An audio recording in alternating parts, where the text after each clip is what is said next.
Hi guys, welcome back to the channel. Episode 8 की शुरुआत वहीं से होती है जहां पर लास्ट एपिसोड ख़त्म हुआ था। सोंगजिया का उसके कमरे में जाने के बाद यान के पापा उससे पूछते हैं कि रास्ते में क्या हुआ था। तब यान बताता है कि कुछ नहीं पापा, और आप सोंगजिया से कोई भी सवाल मत करिएगा क्योंकि वो पहले ही बहुत ज़्यादा रो चुकी है। तब यान की मॉम कहती है कि ठीक है, आज से वो इस बात का ख्याल रखेंगे कि सोंगजिया कितने बार सोशल मीडिया का इस्तेमाल करती है और कब कब एक्टिव होती है। और अभी जब वो नीचे डिनर करने आएगी तो हम सभी ऐसा प्रिटेंड करेंगे कि कुछ भी नहीं हुआ और वो रोज़ की तरह स्कूल से आके हमारे साथ डिनर कर रही है। और इधर अगले सीन में हमें दिखाया जाता है सोंगजिया अपने कमरे में जाके यान से जुड़ी सभी सामानों को इकट्ठा करती है और एक बॉक्स में डालकर उसे वहाँ से हटा देती है। इन कुछ सालों में सोंगजिया बहुत ज़्यादा मेहनत करती है और फाइनली वो यूई यूनिवर्सिटी में एडमिशन पा जाती है, जहाँ पर वो बताती है कि उसका एडमिशन यूई यूनिवर्सिटी में हो चुका है।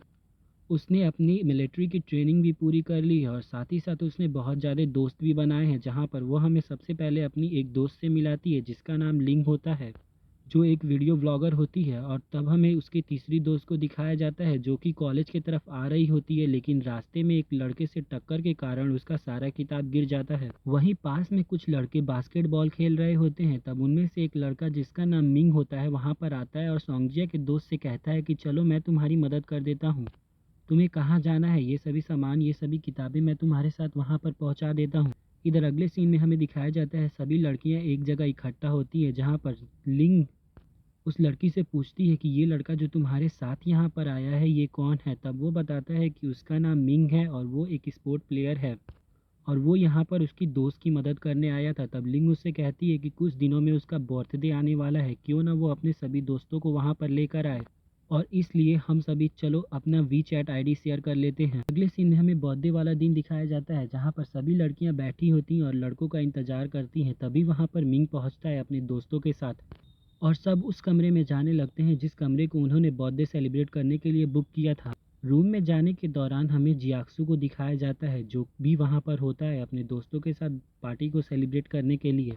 लेकिन ना तो जियाक्सु का सोंगजिया पर ध्यान जाता है और ना ही सोंगजिया का जियाक्सु पे जाता है। इधर जियाक्सु अपने दोस्तों के साथ अपने रूम में पार्टी सेलिब्रेट कर रहा होता है और सोंगजिया अपने दोस्तों के साथ पार्टी सेलिब्रेट कर रही होती है। बर्थडे सेलिब्रेट करने के दौरान मिंग सोंगजिया के पास आता है और उससे बातें करने की कोशिश करता है और उसकी पसंद और नापसंद जानने की कोशिश करता है। तब सोंगजिया उसे बताती है कि उसे कॉमिक्स बहुत ज़्यादा पसंद है। तब तक सोंगजिया की एक दोस्त उसे डांस करने के लिए वहाँ से उठाकर लेकर चली जाती है और डांस करने के दौरान सोंगजिया अपने दोस्त से कहती है कि वो बाहर जा रही है और अभी फ्रेश एयर लेकर चली आएगी। सोंगजिया बाहर चली जाती है। बाहर जाने के दौरान वो अपने कोट से अपना मोबाइल निकालती है। तब तक उसके कोट से सिगरेट का बॉक्स गिर जाता है और वो जब झुककर उस सिगरेट बॉक्स को उठाती है तब तक वो अपना आवाज़ सुनती है, जिसके लिए वो अपने चेहरे को ऊपर उठा के देखती है तो वहाँ पर जियाक्सु मौजूद होता है। जियाक्सु से कहता है कि क्या वो अभी स्मोकिंग भी करने लगी। तब वो कहती है कि वो उसके दोस्त का है, ना कि उसका है, और ना ही वो स्मोकिंग करती है। जियाक्सु कहता है कि मैंने तो इस सिगरेट के बॉक्स को तुम्हारे ही कोट से गिरते हुए देखा है, और क्या तुमने ड्रिंकिंग भी की है। तब वो कहती है कि हाँ, थोड़ा सा। तब तक जियाक्सु कहता है पिछले कुछ सालों में मैंने तुम्हें बहुत ज़्यादा मैसेज और बहुत ज़्यादा कॉल किया, तुम मेरे मैसेज और कॉल्स का रिप्लाई क्यों नहीं कर रही थी। सोंगजिया कहती है कि वो पिछले कुछ सालों में बहुत ज़्यादा बिजी थी, उसे पढ़ाई भी करना था और क्लासेस भी लेना था, जिसकी वजह से वो उसके मैसेज और कॉल्स का रिप्लाई नहीं कर रही थी। तब वो पूछता है कि उसका मिलिट्री का ट्रेनिंग कब ख़त्म हुआ। तब वो सोंगजिया बताती है कि उसका मिलिट्री का ट्रेनिंग 1 महीने पहले ही ख़त्म हुआ। जियाक्सु उससे दोबारा पूछता है तब तो तुम्हारे पास बहुत ज़्यादा टाइम होगा, तब भी तुमने मुझे कॉल नहीं किया और ना ही मेरे मैसेज का रिप्लाई दिया। सोंगजिया उससे दोबारा कहती है कि उसे पढ़ाई करना रहता था और वो बिजी थी। जियाक्सु उससे कहता है कि उसे भी पढ़ाई करना होता था और वो भी बिजी रहता था, फिर भी वो उसे पढ़ाने आता था और उसके कॉल्स और मैसेजेस का रिप्लाई भी करता था। सोंगजिया कहती है ऐसी कोई बात ही बाद में जियाक्सु सोंगजिया को छोटी बच्ची, जिसे सुनकर सोंगजिया कहती है कि वो उसे छोटी बच्ची ना कहे, अब वो बड़ी हो चुकी है। तब जियाक्सु कहता है कि वो कितनी भी बड़ी हो जाए लेकिन हमेशा जियाक्सु के लिए छोटी ही रहेगी।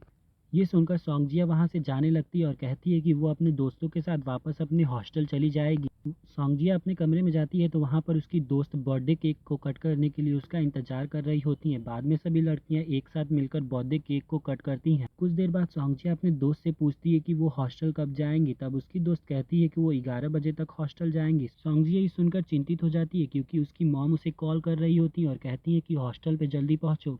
तब उसकी दोस्त कहती है ठीक है तुम यहाँ से जाओ और हॉस्टल पहुँच के मुझे कॉल और मैसेज ज़रूर कर देना ताकि मुझे पता चल जाए कि तुम हॉस्टल पहुँच चुकी हो। इधर सॉन्गजिया वहाँ से निकल जाती है हॉस्टल जाने के लिए और रास्ते में वो जियाक्सू को बहुत उल्टा सीधा बोलती है, जिसे सुनकर जियाक्सू उससे कहता है कि क्या तुम मेरे बारे में बातें कर रही हो।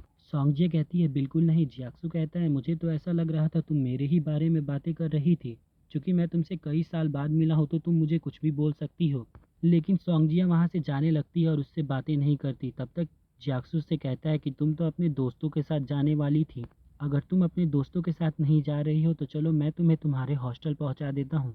फिर दोनों जियाक्सू के कार से हॉस्टल के लिए निकल जाते हैं। रास्ते में सॉन्गजिया उससे कोई भी बातें नहीं करती, जिससे जियाक्सू उससे कहता है यार मैं तुम्हें छोड़ने इसीलिए आया हूँ ताकि तुम मुझसे बातें करो और पिछले कुछ सालों में जो भी हमारे बीच हुआ है उसे हम क्लियर कर सकें। तब सॉन्गजिया कहती है ऐसी कोई बातें नहीं। बातों बातों में जियाक्सू उसे दोबारा छोटी बच्ची कह देता है, जिसे सुनकर सॉन्गजिया गुस्सी हो जाती है और कहती है कि तुम मुझे छोटी बच्ची मत कहा करो, ये सुनकर मुझे अच्छा नहीं लगता और अब मैं बड़ी हो चुकी हूँ। तब वो कहता है कि तुम कितनी भी बड़ी हो जाओ लेकिन अपने पेरेंट्स के लिए हमेशा छोटी ही रहोगी। भले तुम्हारी शादी भी क्यों ना हो जाए लेकिन तुम अपने पेरेंट्स के लिए हमेशा छोटी ही रहोगी। ये सुनकर सॉन्गजिया कहती है कि क्या तुम मेरे बाप बनने की कोशिश कर रहे हो। तब वो ये सुनकर हंसने लगता है और बाद में उससे पूछता है कि क्या उसने यूही यूनिवर्सिटी में इसलिए एडमिशन लिया है ताकि वो अपने ऑनलाइन बॉयफ्रेंड से मिल सके। सॉन्गजिया कहती है कि वो कई सालों से उससे कांटेक्ट में नहीं है। वो पैदल हॉस्टल की तरफ जाने लगते हैं, जहां हॉस्टल के सामने पहुंचने पर जियाक्सू उसे हैंगओवर ड्रिंक देता है और कहता है तुम इसे ज़रूर पी लेना, नहीं तो कल सुबह जब तुम उठोगी तो तुम्हारे सर में दर्द होने लगेगा। और इधर सॉन्गजिया अपने हॉस्टल में चली जाती है और जियाक्सू भी वहां से चला जाता है।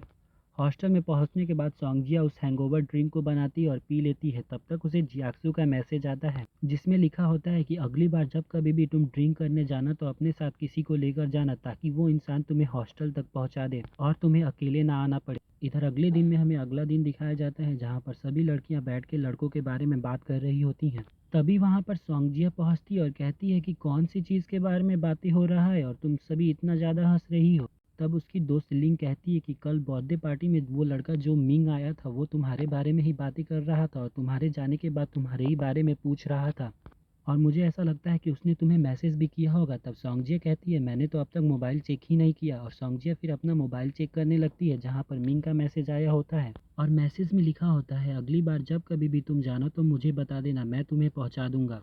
फिर वो यान का मैसेज देखती है जिसमें लिखा होता है कि अगली बार जब कभी भी तुम जाना तो किसी को अपने साथ लेकर जाना जो तुम्हें हॉस्टल पहुंचा दे। तब तक लिंग उसके पास आती है और मैसेज दिखाने को कहती है लेकिन सॉन्गजिया मैसेज नहीं दिखाती और बात को पलट देती है। कुछ देर बाद सॉन्गजिया अपनी ही बातों को अपना दोस्त बनाकर अपनी दोस्तों से पूछती है और सॉन्गजिया कहती है कि उसकी एक दोस्त है जिसे अपने ही भाई के दोस्त पर क्रश है। उसकी दोस्त उस लड़के के बारे में पूछती है। तब सॉन्गजिया बताती है कि लड़का पढ़ने में बहुत ज़्यादा तेज़ है, हैंडसम है और स्टाइलिश भी है और वो लड़की हाई स्कूल में है और लड़के ने 2 साल पहले ही ग्रेजुएशन पूरा कर लिया है। तब उसकी दोस्त कहती है कि ये तो बहुत ज़्यादा एज डिफरेंस है। तब सॉन्गजिया कहती है यही तो प्रॉब्लम है और वो लड़का उस लड़की को अपनी छोटी बहन की तरह ट्रीट करता है।